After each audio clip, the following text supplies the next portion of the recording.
أعوذ بالله من الشيطان الرجيم. بسم الله الرحمن الرحيم. الحمد لله رب العالمين والصلاة والسلام على أشرف الأنبياء والمرسلين وعلى آله وصحبه أجمعين. رب اشرح لي صدري ويسر لي أمري واحلل عقدة من لساني يفقهوا قولي. Assalamualaikum warahmatullahi wabarakatuh. Alhamdulillah, yang saya muliakan dan dihormati barisan ahli jawatan kuasa masjid, Tuan Imam, Tuan Bilal, para asatizah, para alim ulama, tuan-tuan guru, tuan-tuan, puan-puan, ibu ayah yang dikasihi Allah Subhanahu wa taala sekalian. Jadi alhamdulillah, pertamanya kita panjatkan kesyukuran kepada Allah Subhanahu wa taala dengan keizinannya, kekuatan, kesihatan dan juga nikmat umur yang masih lagi diberikan pinjaman kepada kita pada malam ini, dapat sekali lagi kita bersama mendirikan solat fardu maghrib secara berjemaah. Kemudian Allah berikan lagi satu keizinan, satu nikmat untuk kita berada di dalam taman-taman syurga yang mana dinisbahkan sebagai majlis ilmu. Dan bersama dengan kita pada mengikut hadis, ya, adanya para malaikat yang bersama dalam majlis-majlis ilmu mendoakan kesejahteraan dan kebaikan pada orang yang menghadiri majlis ilmu dan juga mendapatkan ilmu dan mengamalkan ilmu tersebut. Jadi alhamdulillah tuan-tuan, malam ni kita akan menyambung pengajian berkitab kita Hidayatus Salikin, ya, yang mana disyarahkan oleh Syekh Abdul Al-Fahimani daripada kitab asalnya adalah kitab Hidayatul Hidayah karangan Al-Imam Hujjatul Islam Imam Al-Ghazali. Jadi lama dah kitab ni disyarahkan, tahun 1800 lebih, maksud kata hampir 200 tahun dah, ya, dan kita masih lagi mengambil manfaat daripada apa yang terkandung dalam kitab ini. Jadi malam ni kita menyambung pada bab wudu ataupun bab mengambil air sembahyang, dan kita dah selesai sampai basuh kaki dah. Jadi malam ni kita masuk muka surat 44. Kalau yang buku terjemahan hijau 44 lah. Ya, kalau pada kitab yang lain tuan-tuan buka je sampai dia kata apa dekat bawah tu, maka apabila engkau selesai daripada mengambil wudu, maksudnya dah habis dah. Dah habis masuk kaki apa semua, yang kita nak start baca doa tu. Bacaan doa selepas wudu, itu sambungan kita pada malam. Ya, dan dia kata apa di sini, maka apabila engkau selesai daripada mengambil wudu, maka angkatlah kepadamu ke langit dan bacalah olehmu. Yang ini doa yang dihimpunkan oleh Imam Ghazali daripada hadis-hadis yang sahih, daripada hadis-hadis Nabi, cuma dia gabungkan sekali. Jadi nanti kita boleh ambil ringkasan yang biasa kita baca, ya, yang mana kita baca pendek je. Yang ini himpunan keseluruhan doa selepas sembahyang, ya, maaf, doa selepas ambil wudu. Yang mana disebut di sini tuan-tuan, Bismillahirrahmanirrahim. Asyhadu an la ilaha illallah wahdahu la syarika lah wa asyhadu anna Muhammadan abduhu wa rasuluh. Subhanakallahumma bihamdika la ilaha illa anta amiltu su'an wa zalamtu nafsi astaghfiruka wa atubu ilaik. Faghfir li kulli dhanbin wa tub alayya innaka antat tawwabur rahim. Yang biasa kita baca yang bermula daripada selepas ini. Allahumma ja'alni minat tawwabin waj'alni minal mutatahhirin waj'alni min ibadikas salihin. Nak baca yang itu pun dah memadai. Kan biasa yang kita baca sampai situ boleh, tak ada masalah. Kalau tuan-tuan ada Quran nak hafal sepenuhnya, lagi bagus. Tapi yang biasa yang kita baca, anak-anak kita pun di peringkat sekolah pun diajar, biasanya kita ambil yang itulah. Ambil daripada asyhadu an la ilaha illallah wahdahu la syarika wa asyhadu anna Muhammadan abduhu wa rasuluh. Kemudian kita ambil terus, Allahumma ja'alni minat tawwabin waj'alni minal mutatahhirin waj'alni min ibadikas salihin. Yang ini doa selepas ambil wudu. Baik. Dan kata Imam Al-Ghazali, kata rahimahullah ta'ala, barang siapa, kalau kita baca doa ni tuan-tuan. Jadi sebab tu kitab tasawuf, kitab akhlak, kitab Hidayatus Salikin ni, dia nak bawa kepada kita supaya sempurna setiap ibadat kita ni. Memang dah sah dah. Kalau setakat basuh sampai kaki selesai, sah dah. Cuma bila tambah lagi dengan doa, lagi baik, lagi cantik, lagi sempurna. Yang mana Imam Ghazali mengatakan barang siapa yang baca doa selepas dia mengambil wuduk, nescaya keluar sekalian dosanya daripada anggotanya dan dipatrikan. Patri ni maksudnya umpama macam kita kata dah dicap atau dicop lah, ya, yang mana atas suratan yang tersurat dalam pahala yang mengambil wuduk dengan setempel cap, dan diangkat besinya di bawah arasy, maka sentiasa ia mengucap tasbih, ya, tasbih akan Allah dan mengucap takdis, iaitu akan dia dan disuratkan baginya pahala yang demikian itu hinggalah kepada hari kiamat. Maksudnya besarnya pahala bagi orang yang berdoa selepas wuduk itu tadi. Dan disebut lagi dalam satu hadis kata, man zakarallah inda wudu'ihi taharallahu jasadahu kullah wa man lam yazkurillah lam yadhur minhu illa ma asabahu al-ma. Ya, hadis walaupun dia riwayat hadis yang dhaif tapi boleh dijadikan sebagai fadail amal. Dia kata apa? Barang siapa yang menyebut zikrullah, doa selepas wuduk tadi, ketika ambil wuduk dan selepas itu tadi, nescaya menyucikan Allah akan segala badannya. Dan siapa tiada menyebut zikrullah pada ketika ia mengambil wuduk, nescaya tiada suci daripadanya melainkan anggota yang kena wuduk itu juga. Apa maksudnya tuan-tuan? Yang ini kita faham, iaitu siapa yang sekadar ambil wuduk saja, basuhkan tangan, basuh kaki, basuh telinga semua tu, hanya dapat bersih pada anggota wuduk itu saja. Tapi kalau disulami dengan zikirullah yang kita dah belajar pada pertemuan yang lalu, setiap anggota itu ada doa-doanya itu tadi. Kalau tak hafal bahasa Arabnya, bahasa Melayu pun boleh, tak ada masalah. Ya, dan kemudian kita baca lagi doa selepas wuduk, maksudnya dengan anggota kita keseluruhan itu akan bersih. Jadi itu maksudnya. Kalau sekadar ambil wuduk saja sah, tak ada masalah. Cuma hanya sekadar membersih tubuh sajalah. Ya, basuh muka, bersih muka, basuh tangan, bersih tangan. Ya, tapi kalau dibacakan doa dengan zikir, insya-Allah seluruh tubuh itu nanti akan bersih. Jadi kena ingat tuan-tuan, hadis sahih yang menyebutkan akhir nanti di hari akhirat Nabi SAW ya akan menunggu dan menanti kita di satu telaga ataupun kita panggil al-haud, telaga yang dinamakan telaga itu sebagai telaga al-Kautsar. Dan Nabi bagi tahu kepada para sahabat pada waktu itu, sahabat tanya macam mana kau nak kenal Rasulullah sedangkan kau tak pernah jumpa pun umat kau yang akhir zaman. Ya, kau tak pernah jumpa pun yang ada dalam masjid ni, contoh kita pun tak pernah jumpa Rasulullah pun tak pernah jumpa kita. Sahabat tanya macam mana kau boleh kenal nanti dekat akhirat, nanti kau boleh kenal umat kau. Yang ini jawapannya tuan-tuan, yang mana Nabi kata aku boleh kenal umat-umat aku nanti melalui hurratul mujahidin. Maksudnya apa? Iaitu cahaya-cahaya yang bersinar daripada kesan-kesan wuduk yang diambil itu tadi. Sebab itu dipanggil dalam kitab menyebutkan lebihkanlah basuhan wuduk itu. Jangan ngam-ngam sangat. Kalau boleh sampai siku tu lebihkan sikit. Kalau sampai buku lagi naikkan lagi sikit. Sebab benda-benda yang mengenai air di tubuh badan kita itu nanti dia akan mengeluarkan cahaya. Nabi kenal daripada jauh lagi, dapat beza dah mana umat Nabi Adam, mana umat Nabi Musa, Nabi Ibrahim, dan juga kita lah, ya, umat kepada Nabi Muhammad SAW. Dan semoga kita dapat minum telaga daripada air telaga Kautsar yang dijanjikan oleh Nabi kita Muhammad SAW. Ya, itu berkaitan dengan wuduk juga tuan-tuan. Baik, kita sambung.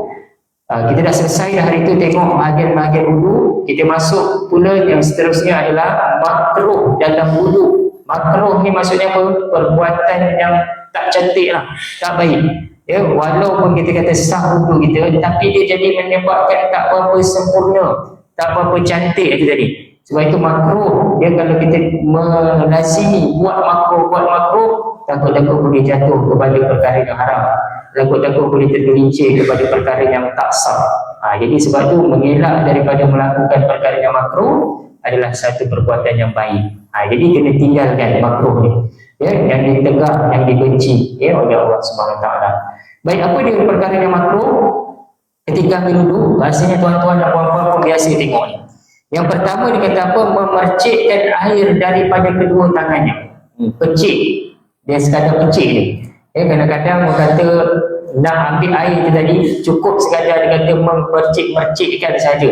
bukan dia nak membasuh. Jadi benda itu tak sampai daripada konsep kesempurnaan yang kita nak ambil wuduk tadi. Sebab tu memercikkan air bagi orang yang dalam keadaan sakit, uzur, tak apalah lagi. Yang ini orang yang sihat. Kan dia kata apa? Tak nak Ustaz, nanti kalau saya ambil kena air basah muka saya baru lepas habis make up. Contoh orang perempuan lah. Dia takut sangat kalau nak basahkan muka sepenuhnya. Begitu juga dengan orang lelaki pun kadang-kadang dia kata cukuplah sekadar percik sikit jadilah, janji air tu kena. Yang ini kalau boleh elakkan, yang pertama. Yang kedua, menamparkan air ke muka dan kepala. Yang ini pun kadang-kadang ada. Dan kita ni punyalah tertib ambil. Orang tu punyalah ambil takunglah air tadi, terus ditamparkan ke muka, terpercik kepada orang-orang yang duduk kat sebelah dan sebagainya. Ada. Yang ini pun adalah perkara dalam perbuatan yang makruh. Ya, sebab itu kena ditertib sopannya. Ya, jangan menamparkan air ke muka dan juga kepala. Yang ketiga, berkata-kata sewaktu mengambil wuduk. Ada juga, kan? Ada waktu lain yang itulah tempat yang kalau boleh dia nak tanya. Berkata-kata ketika mengambil wuduk, iaitu wuduk, kita kena ingat tuan-tuan, dia adalah satu ibadat. Jadi wuduk bila satu ibadat, senyap adalah lebih baik. Kan ini tidak kadang-kadang itulah tempat dia nak bersembah. Dia tengah berkumpul ramai tadi. Kan macam mana tadi kita petang ni nak minum kat mana kedai sana tu aku dengar sedap. Jangan waktu itulah pakat borak. Bukan apa, takut lagi panjang bersembahnya, lagi radit menyebabkan lupa dah. Tadi aku dah basuh kaki ke belum? Aku basuh tangan tadi cukup ke tidak? 3. Jadi itu yang dikhawatiri, takut-takut lupa dan menjadikan kita khayal dan dia jadi tak sampai dia punya konsep wuduk tadi. Walhal kita dah belajar pada pertemuan yang lepas, punyalah cantik. Ya, Nabi anjurkan kita menyelipkan dengan doa-doa setiap basuhan-basuhan tu tadi. Bila basuh muka ada doa dia, bila basuh tangan ada doa dia, ya, bila basuh kaki ada doa dia. Masuk lintasan doa ni supaya kita ingat setiap tubuh kita ni nanti tuan-tuan, inilah tubuh yang kita nak bawa kepada mahsyar nanti. Ya, dalam riwayat hadis yang sahih menyebutkan sebagaimana tubuh badan kita yang ada sekarang, inilah yang kita akan guna pakai ketika nak berhadapan dengan lautan manusia yang ada di mahsyar nanti tuan-tuan. Bayangkan, cuma bila dah masuk syurga nanti je Allah tukarkan dengan tubuh jasad yang baru, yang sama persisnya seperti mana Nabi Adam AS, tingginya seperti mana tinggi Nabi Adam, dan mudanya seperti mana muda usia lebih kurang 30 tahun. Setengah riwayat mengatakan 30. Jadi tuan-tuan, janganlah kita rasa macam Ustaz saya ni dah tua, nanti macam ni pak ke saya dalam syurga. Tidak. Maksudnya Allah akan memberikan semua serba-serbi dalam keadaan yang muda, jelita bagi orang perempuan lah, dan lelaki dengan gagah perkasanya. Itu bila masuk ke dalam syurga Allah nanti. Baik, yang keempat, melebih membasuh segala anggota daripada 3 kali. Yang ini pun makruh. Sebab apa? Cukup 3 saja. Walaupun yang 2 tu sunat, 1 wajib, 2 sunat, 3 kita nak lebihkan lagi sampai 4, sampai 5, 6, 7. Yang ni walaupun bukan nak perkara yang membatalkan wuduk tadi, tapi dikira sebagai perbuatan membazir. Jadi jangan kita lebih sangat. Sebab perbuatan melebihkan tu takut-takut benda tu jadi was-was pada kita. Orang yang was-was, dia akan rasa tak yakin, tak cukup. Itu yang ditambah lagi. Dan juga akan menyebabkan kita menggunakan air yang berlebihan. Baik, yang itu adalah perkara yang makruh dan sebaiknya dilarang dan janganlah kita buat. Baik, yang kelima, membanyakkan menumpah air sekira-kira lebih daripada hajat. Sebab kerana was-was dua, kerana bagi orang yang was-was itu syaitan menyukakan dengan mereka itu dinamakan akan dia walhan. Nama syaitan yang pergi was-was ketika wudu, nama syaitannya walhan. Tak ada orang nama walhan kot kan. Ya, maksudnya walhan ni nama syaitan yang datang, dia akan bisikkan. Tak cukup lagi, dia kening tak sampai, rambut tak kena, siku tak kena, semua dia datang. Supaya apa? Supaya kita lagi lambat, lagi banyak membazirkan air yang kita gunakan. Yang keenam, memakai air yang terjemur pada matahari pada bejana yang menerima tukul. Tukul ni maksudnya karat tuan-tuan, pada negeri panas, dan dipakai pada ketika panasnya itu. Baik, yang ini ada syaratnya. Syaratnya tuan-tuan, iaitu mestilah di negeri yang panas, boleh menyebabkan penyakit. Negara kita, alhamdulillah lah, kita dalam iklim yang Asia ni tak ada sampai tahap macam di Afrika, macam di wilayah-wilayah yang darjah Celsius ni 50, kadang-kadang 60, menyebabkan memang panas. Yang itu kalau digunakan terus boleh menyebabkan penyakit kulit. Yang itu anjuran makruh. Maksudnya kalau ada air panas macam tu tak boleh. Kalau kita dekat rumah, kan Ustaz, saya ada air yang guna heater, pemanas air, yang itu tak ada masalah. Sebab itu hanyalah air yang kita gunakan untuk memanaskan tubuh badan. Dia bukan termasuk dalam air yang terkena matahari panas, kemudian dalam bekas besi lagi.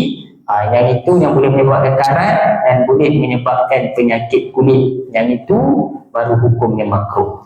Baik, yang ketujuh, memakai air yang sangat panas ataupun yang sangat sejuk. Yang ini pun sama, yang mana Islam agama mendidik supaya pada kita kalau terlalu panas kena tunggu sekejap dalam keadaan yang kurang panasnya. Dan begitu juga kalau terlalu sejuk pun ia juga boleh menyebabkan sukar untuk kita mengambil wuduk dan juga membasahkan muka itu tadi.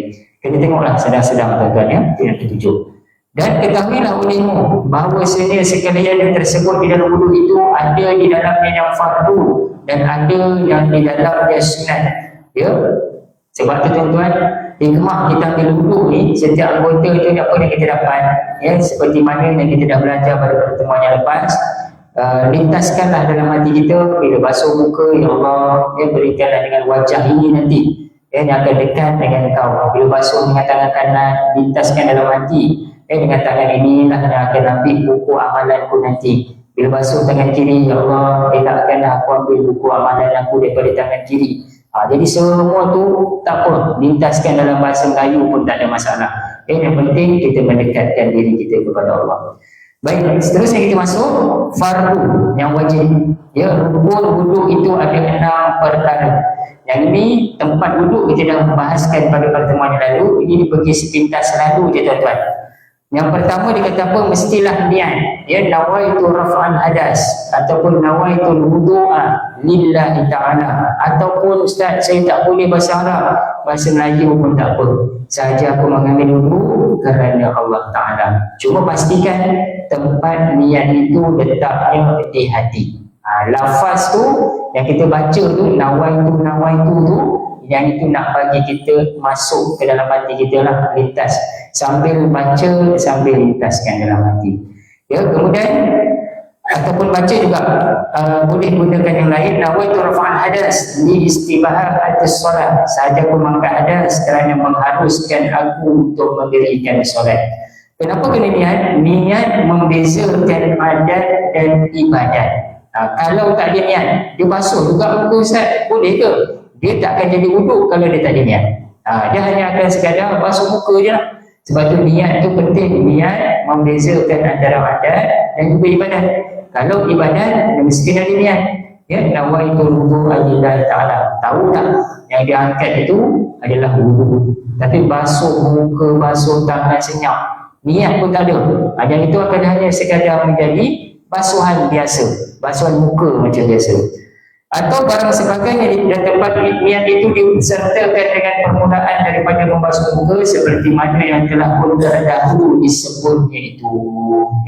Maksudnya tempatnya adalah basuhan nak kena saja muka, basuhan pertama tu, yang itulah kita lintaskan niat itu. Yang kedua, membasuh muka seperti mana yang telah mendahulu sebutnya itu. Ini cuma dia nak bagi tahu tempat wajib fardu dia. Tempat di mana kita dah bahaskan pada pertemuan yang lalu tuan-tuan. Yang ketiga, membasuh kedua tangan serta kedua siku seperti yang tersebut dahulu itu. Jadi bila tuan-tuan tengok pada kitab yang disebut terdahulu itu, maksudnya pelajaran yang lepas lah. Yang keempat, menyapu setengah daripada kepala ataupun rambut yang pada had kepala. Yang kelima, membasuh kaki serta mata kaki. Mata kaki maksudnya buku lali. Dan yang keenam, tertib. Tertib. Jadi bila sebut rukun wuduk ni, ingat tuan-tuan, dia ada 4 basah 2 kering. Apa pula 4 basah 2 kering tu Ustaz? Yang kering itu adalah niat dan tertib. Yang 4 lagi tu basah, muka, tangan, kaki dan juga kepala tadi. Yang itu semua basah. Jadi ingat dia 4 basah 2 kering. Yang kering tu niat tak adalah kena basah. Tertib tu cuma dia ikut aturan tu tadi. Jadi tertib ni pun termasuk dalam fardu wudu. Jangan pula nanti tiba-tiba Ustaz saya nak tukar asyik daripada kecil ambil daripada muka je, boleh tak saya nak basuh kaki dulu? Kan dia pun mula dah daripada kaki naik kepala, basuh pula tangan, last sekali baru dia basuh muka. Yang itu tak boleh sebab itu dah melanggar daripada fardu yang kena, iaitu tertib tu tadi. Tertib maksudnya ikut dia punya step by step tu tadi, daripada muka sampailah kaki. Adapun yang lain daripada fardu yang 6 itu, maka iaitu semua tu yang kita dah tengok tadi, yang sunat-sunat tu muakkad dan fadilah itu amat banyak dan pahalanya amat besar.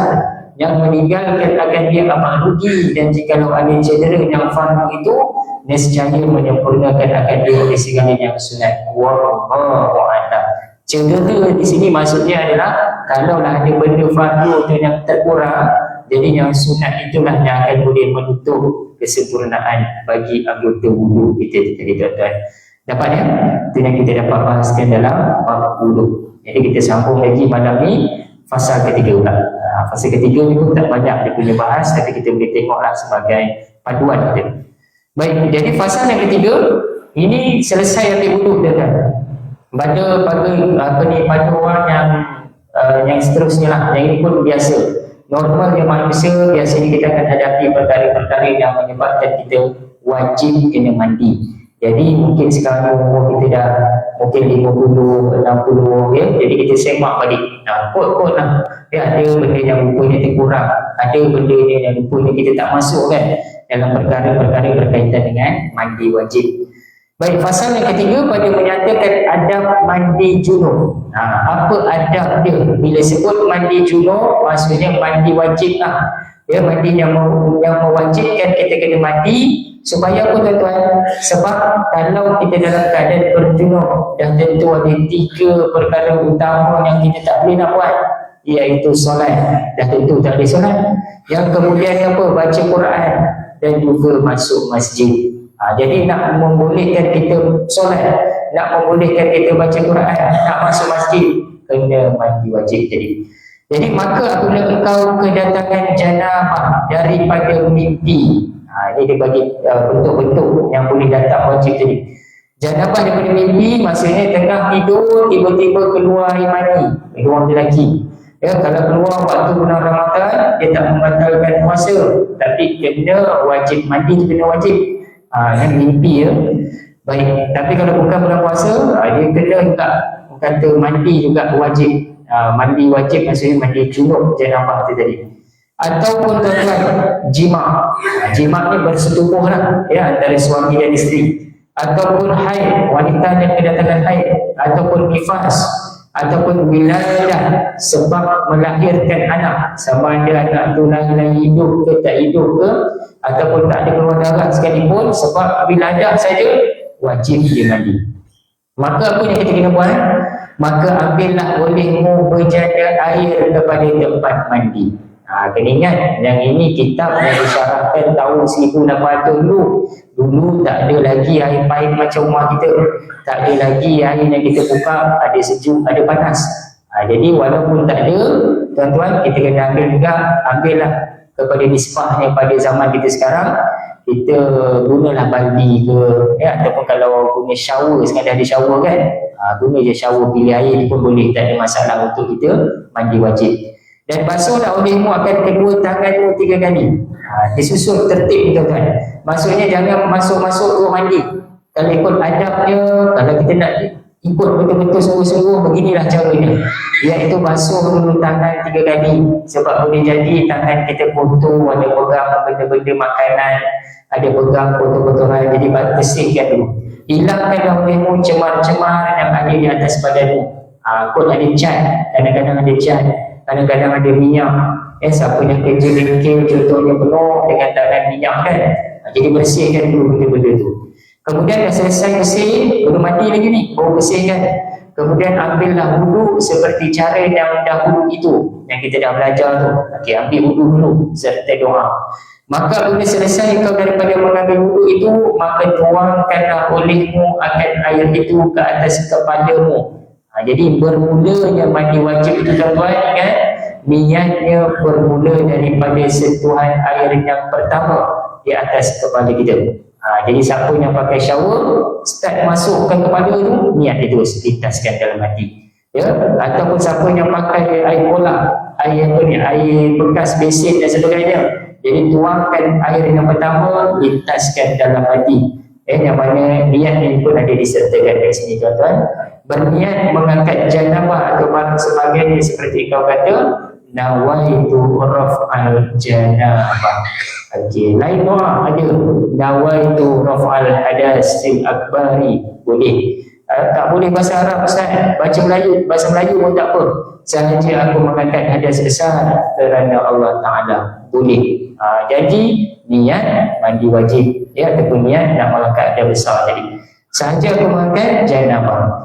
Kemudian maka tuangkanlah olehmu akan air itu ke atas pihak kanan. Baik, selesai dah 3 kali bahagian depan kepala 3 kali, basuh pula bahagian kanan 3 kali.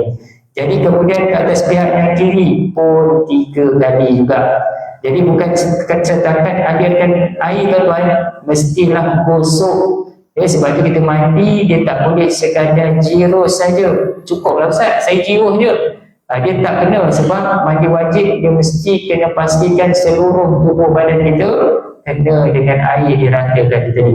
Jadi segala pelipat-pelipat, sebab tu disebut dekat sini, gosoklah hadapan badanmu, belakangmu, dan hendaklah engkau selati segala rambutmu, dan engkau sampaikanlah air itu kepada segala lipatan-lipatan badanmu. Badan pun ada yang terlipat, maksud terlipat ni badan dia gempal lah, ataupun badan besar sikit.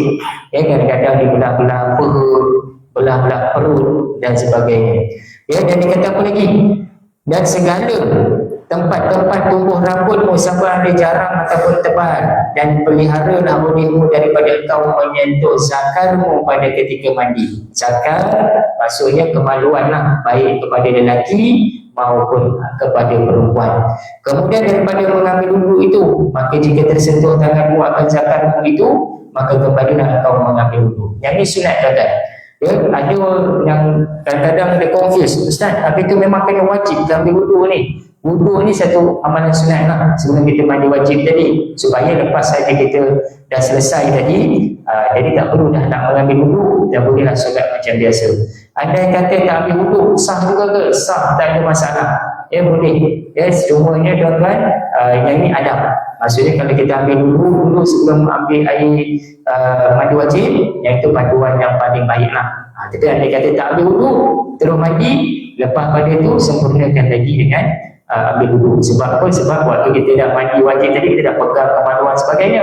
Jadi nak mengambil wuduk, kena ambil wuduk yang baru. Itu maksudnya. Cuma di sini tuan-tuan, sebab itulah kalau kita kata, tapi kalau kami tak pegang bahagian kemaluan, macam mana kami nak bersihkan? Sebab itu kalau kita tengok tadi, adab yang pertama itu tadi, sebelum niat, ingat lagi bersihkan tangan, bersihkan dulu kotoran kat badan semua. Masa itulah kita ambil ruang untuk bersihkan dulu di bahagian pelipat-pelipat kemaluan dan sebagainya. Lepas itu, sebagai penutup itu tadilah, barulah kita angkat ataupun ambil sebagai mengangkat niat mengambil air mandi junub itu tadi ataupun mandi wajib. Yang itu yang ikut tertibnya. Tapi kalau rasa nak terus je, nak mandi wajib, tak ada masalah. Cuma pastikan lepas pada itu kita ambil air wuduk seperti biasa untuk membolehkan kita solat. Baik, kita tengok apa dia rukun. Rukun dia mudah saja. Dia tidak seperti mana wuduk, banyak sikit rukun. Mandi wajib ni tuan-tuan pegang 2 ni saja. Dan ketahuilah olehmu bahawa sebenarnya yang tersebut di dalam kaifiat mandi itu ada di dalam fardu dan ada di dalamnya sunat. Dan fardu mandi itu 2 perkara ni saja.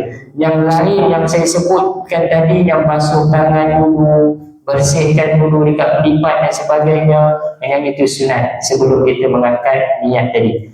Baik, apa dia? Yang pertamanya niat. Yang keduanya membasuh keseluruhan badan. Yakin dah, confirm dah, seluruh badan saya ni Ustaz dah kena dah. Baik, selesai. Ada pun yang lain daripada 2 itu, maka ianya sunatlah 2. Tetapi sayugianya Maksudnya apa? Alangkah baiknya, alangkah indahnya bagi orang yang menjalani jalan akhirat itu bahawa mengetahui akan segala yang sunat pada segala ibadah itu serta mengerjakan ilmu. Maksudnya apa? Alangkah baiknya kita buatlah semua itu tadi, perkara-perkara sunat tadi tuan-tuan, ya.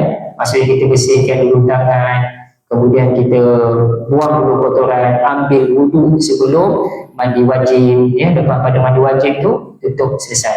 Ya, kalau tak nak ambil wuduk, ambil yang dua ni lah, ya, niat basuh keseluruhan badan. Itu yang ada orang kata, Ustaz, kalau saya nak terjun dalam sungai, kalau saya nak terjun dalam sungai pun boleh tak? Kan ada orang kata, tanya macam tu lah, hukum ni macam ni Ustaz, adakah boleh dikira sebagai mandi wajib juga ni tu? Yang itu kalau ada niatnya, dan juga kedua kena air seluruh badan, selesai. Cuma pastikanlah daripada kepala semua tu tadi kita kena alirkan tubuh badan, dan waktu dah terjun dalam sungai tu pastikanlah kita gosok bahagian pelipat tangan kanan, perut dan sebagainya. Habis, selesai. Boleh dapat tuan-tuan ya? Itu bagi mandi wajib. Jadi setiap kali mengalami perkara-perkara yang saya sebutkan itu tadi, iaitu daripada mimpi, ya, ataupun jima, ataupun haid, nifas dan wiladah tadi, maka perlu kita mandi wajib. Penting tuan-tuan ya. Kalau tak, nanti takut tak sah sepanjang ibadat yang kita lakukan. Baik, yang seterusnya saya tutup kepada fasal yang keempat, insyaAllah, pada menyatakan adab tayamum. Tayamum ni ganti kepada wudu, ya. Maka jikalau lemah engkau daripada memakai air kerana ketiadaan akan dia, kemudian daripada engkau tuntut akan dia, ataupun kerana ada sesuatu yang menegakkan kepada air itu daripada binatang buas. Maksud kata di sini tuan-tuan, kalau kita tak boleh kena air, kita sakit, ya, badan kita tak boleh dikenakan air, contoh orang yang masuk dalam hospital lah contoh, tak boleh kena air, maka gantikanlah dengan tayamum. Ataupun ada binatang buas, ini contohnya kalau orang dulu-dulu dia ada telaga, jadi nak keluar, ada harimau sedang menunggu, jadi menyebabkan tak berani, kalau pergi bahaya pada dia.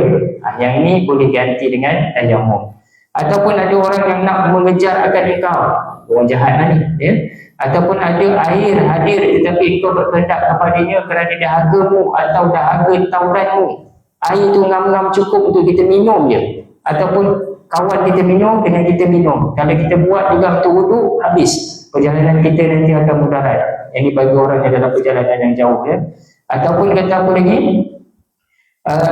ataupun ada air daripada orang lain daripadamu, padahal tiada dijual akan dia melainkan lebih daripada harga yang beradat pada waktu itu dan pada tempat itu. Air jadi mahal sangat kat satu kawasan tu, nak beli luar biasa harganya, kita tak mampu. Yang ini pun boleh untuk kita gantikan dengan tayamum.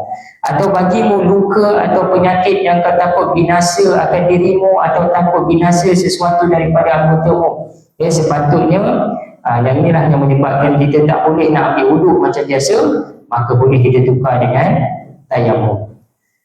Kemudian maka engkau sahaja memfasad akan debu yang suci lagi tidak bercampur dengan sesuatu, dan kau tepuk atasnya dua tapak tanganmu, maka engkau sapukan debu itu kepada segala mukamu. Jadi debu tanah ni tuan-tuan boleh ambil daripada tanah yang suci lagi bersih lah, ya. Maksudnya debu tanah saja, bukan kita ambil tanah yang betul-betul kita basahkan dan sebagainya, bukan.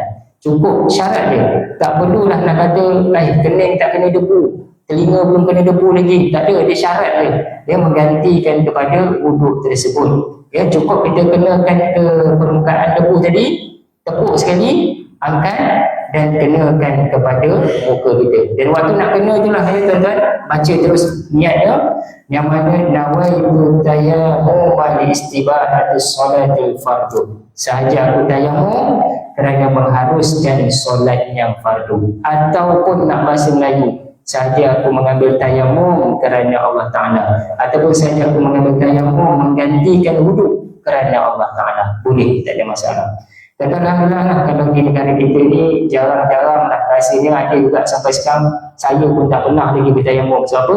Kita antara negara yang alhamdulillah iklimnya, airnya tu tak pernah lagi yang kering pun tak habis, ataupun yang betul-betul menyebabkan tak jumpa air. Kecuali lah kalau ada yang sesat di hutan dan sebagainya, mungkin pernah lah pengalaman bertayamum ni, ataupun orang yang sakit mungkin ada pengalaman. Cuma kita di negara kita, alhamdulillah setakat ni air itu sentiasa ada. Cuma yang kita boleh ambil kod-kod kalau sakit nanti baru kita gunakan tentang kaedah bertayamum. Jadi maksudnya bila macam tu bukan kata tak payah belajar, kena juga ambil sebagai satu panduan. Dan dia kata tiadalah wajib menyampaikan debu itu kepada tempat tumbuh rambut. Dia tak sama macam ambil wuduk. Sampai telinga nak masuk debu, sampai rambut nak kenakan debu, kaki nak kena debu, itu dah jadi lain dah tu. Sebab dia dari dua tempat saja, muka dan juga tangan.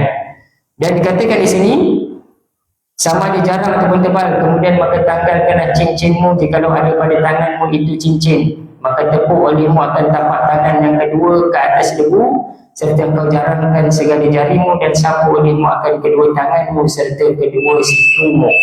Maka jikalau tiada cukup debu itu akan kedua tanganmu itu, maka tepuk olehmu sekali lagi hingga rata kedua tanganmu itu. Kemudian maka sapulah olehmu akan salah satu daripada tapak tanganmu itu kepada yang lainnya, serta engkau selas-selanti akan segala selang-selang jarimu. Dia kaedah dia mudah je tuan-tuan ya. Maksudnya saya tunjuk sikit lah ya. Maksudnya kalau kita nak ada debu dah ke depan kita tadi, dapatkanlah sekarang ni kata mudah lah ya. Kita tengok satu tempat yang kata tanah permukaan, ambil sikit, cukup sekadar ada orang kata permukaan berdebu pun dah cukup dah. Tepuk sekali, kemudian kenakan pada wajah kita daripada depan bawah sampai ke bawah, kemudian tutup di bahagian depan muka kita. Selesai saja cukup, dia sekali saja, dia tak perlu nak ulang sampai 2 kali, 3 kali, 4 kali, tak payah.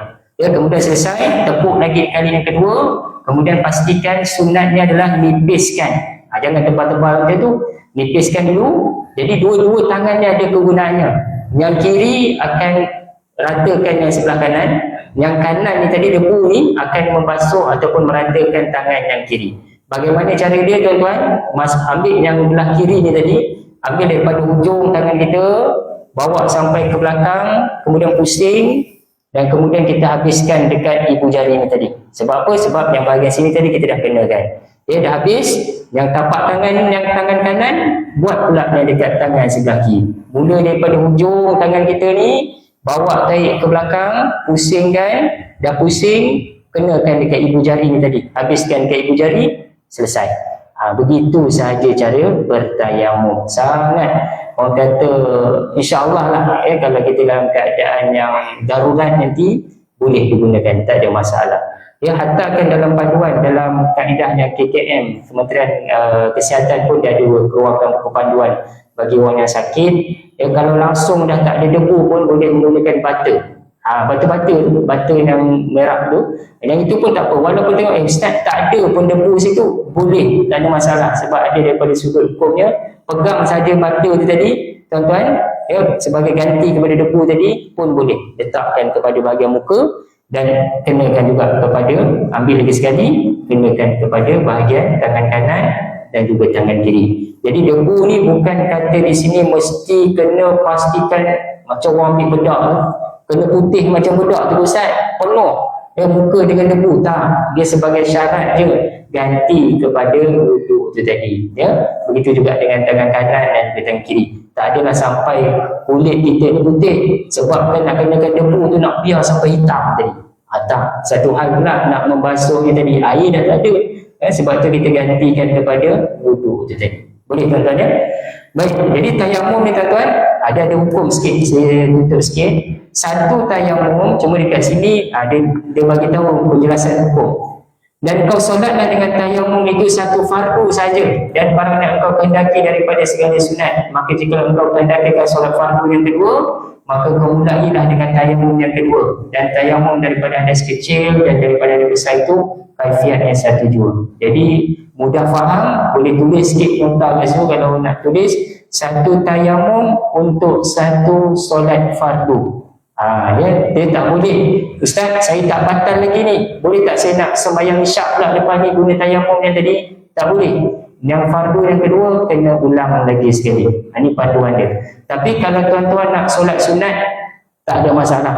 Seberapa banyak solat sunat pun boleh menggunakan satu tayamum. Ini panduan dia tadi tuan-tuan ya. Satu tayamum untuk satu solat fardu. Tapi kalau satu tayamum nak guna untuk solat sunat, boleh untuk berkali-kali. Sunat tak ada masalah. Yang wajib, satu sunat wajib, satu tayamum. Baik, itu dia punya kaedah atau tuan-tuan. Bagaimana yang kita boleh ambil sebagai panduan sekiranya berlaku nanti pada diri kita darurat kesihatan ataupun darurat tidak ada air, maka gantinya dengan kaedah tayamum ni tadi. Baik, insyaAllah dengan sekadar masa yang ada, saya tutup dulu sampai situ. Fasal yang kelima ni kita akan sambung pada pertemuan yang akan datang. Yang ini dah bermula dah ilmu tasawuf, ilmu yang kita panggil adab yang disusun dalam kitab ni, apa yang kita nak kena buat daripada mula bangun keluar nak pergi masjid sampailah kita balik kepada rumah kita. Jadi ada panduan dan juga ada adab yang kita boleh ambil. Jadi alhamdulillah sekadar itu dulu untuk malam ini, semoga bermanfaat dan kita gunakan dalam kehidupan harian kita, khusus bab wudu, mandi wajib dan tayamum tadi. Jadi saya sudahi dengan wabillahi taufiq wal hidayah. Wassalamualaikum warahmatullahi wabarakatuh. A'udzubillahi minasyaitonir rajim. Bismillahirrahmanirrahim. Alhamdulillahirabbil alamin wassalatu wassalamu ala asyrofil anbiya'i wal mursalin wa ala alihi washabihi ajmain. Rabbana zalamna anfusana wa illam taghfir lana wa tarhamna lanakunanna minal khasirin. Rabbana 'alaika wa tawakkalna wa ilaika anabna wa ilaikal masir. Wa sallallahu ala sayyidina Muhammad wa ala alihi wa sahbihi wa baraka wa sallam. Walhamdulillahirabbil alamin.